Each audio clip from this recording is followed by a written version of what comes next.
Which wall can dry? One wall is called vapor open and the other vapor closed. But the label alone is not enough to tell you which wall is safer. Vapor open generally means a material offers lower relative diffusion resistance. It may support diffusive drying, but it is not the same as air open or rain open.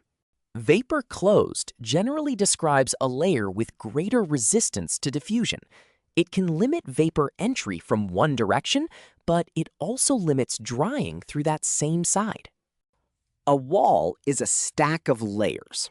Paint, membranes, sheathing, foam facings, and finishes combine to determine the assembly's total vapor resistance.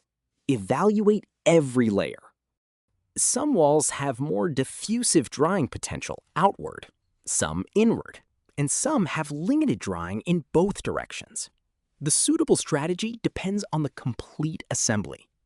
When moisture enters between two highly vapor-resistant layers, diffusive drying may be slow. This shows limited drying potential, but it is not automatic failure. Diffusion is not the whole story. Air leakage and liquid water can follow different and often more concentrated paths through a wall assembly. So do not ask only whether a wall is vapor open or vapor closed. Check layers, climate, moisture sources, air tightness, and drying paths. Next, can a wall dry in both directions? Consider a cold climate wall with an interior vapor retarder. Vapor from inside is limited from entering, but drying back to the interior is also limited through that same retarder.